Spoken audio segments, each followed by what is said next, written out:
رسول اللہ صلی اللہ علیہ وسلم نے فرمایا تھا، بخاری مسلم کی حدیث، فرمایا من کان یؤمن باللہ والیوم الآخر، جس کا حقیقتاً زبانی نہیں، حقیقتاً دل و جان کے ساتھ جس کا اللہ پر اور روز آخر پر ایمان ہے، جس کو یہ یقین ہے کہ اللہ مجھ سے پوچھنے والا ہے، اور جس کو یہ یقین ہے کہ قیامت کا دن آنے والا ہے کہ جس دن مجھے ساری چیزوں کے بارے میں پوچھا جائے گا، جو شخص اس پر ایمان رکھتا ہے فَلْيَقُلْ خَيْرًا أَوْ لِيَصْمُتْ، اس کو چاہیے کہ وہ اچھی بات کرے، صحیح بات کرے، یا پھر کم از کم خاموش رہے۔ خاموشی، اور اہل علم نے لکھا ہے کہ اگر دانائی اور حکمت کی 10 درجے بنائے جائیں، ان میں سے 9 درجے یہ ہیں کہ انسان خاموش رہے، 9 درجے یہ ہے کہ انسان خاموش رہے،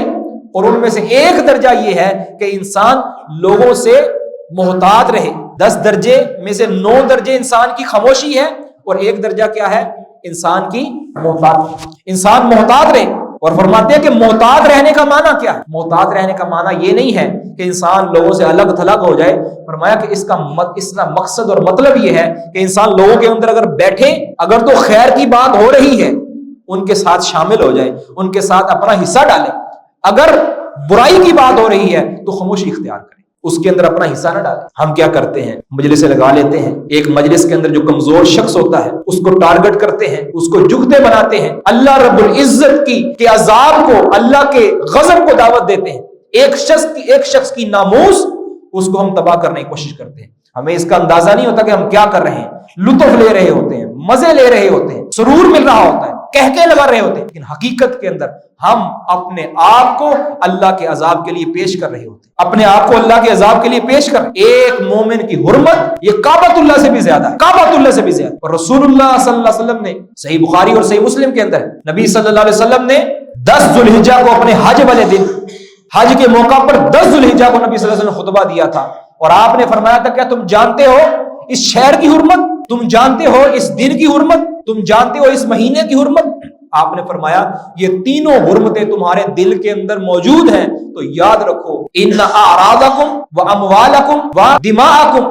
حرام بینکم، تمہارے مال بھی، تمہاری جانیں بھی، تمہاری عزتیں بھی، یہ تمہاری ایک دوسرے کے اوپر حرام ہے، کا حرمت یومکم ھذا، جس طرح یہ دن تمہارے نزدیک حرمت والا ہے، کا حرمت یومکم ھذا، جس طرح تمہارے دل کے اندر اس دن کی حرمت ہے، اس طرح تمہارے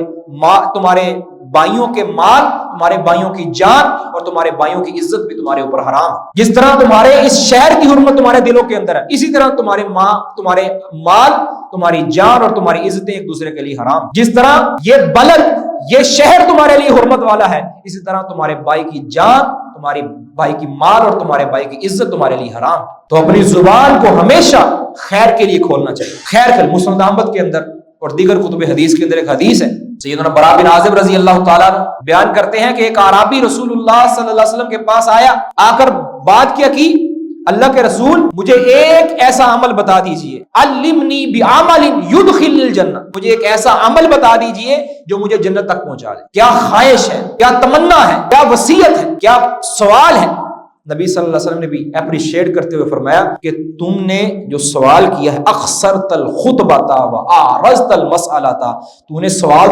الفاظ تو بڑے تھوڑے استعمال کیے ہیں، لیکن تو نے جو بات پوچھی ہے وہ بہت بڑی بات ہے۔ ایک ایسی اللہ کے رسول ہمیں مجھے کام بتا دیں کہ میں وہ کام کروں تو جنت میں چلا جاؤں۔ نبی صلی اللہ علیہ وسلم نے کچھ باتیں بتائیں، اس کے آخر میں فرمایا وَأْمُرْ بِالْمَعْرُوفِ وَانْهَ عَنِ الْمُنْكَرِ، کہ نیکی کا حکم دو اور برائی سے منع کرو۔ فَإِن لَمْ تُطِعْ ذَلِكَ، اگر ایسا نہیں کر سکتے، خیر کی بات نہیں کر سکتے، برائی سے منع نہیں کر سکتے، فَإِن لَمْ تُطِعْ ذَلِكَ، اگر ایسا نہیں کر سکتے تو پھر اپنی زبان کو بند کر لو، اپنی زبان کو خاموش کر لو، اور خیر کے علاوہ اپنی زبان کو کبھی نہیں کھولنا۔ یہ رسول اللہ صلی اللہ علیہ وسلم کی وصیت ہے، اور یہ رسول اللہ صلی اللہ علیہ وسلم کی اس اعرابی اور اس دیہاتی کو وصیت ہے، اور یہ وصیت میرے لیے بھی ہے اور آپ کے لیے، کہ اپنی زبان کو خاموش کرو۔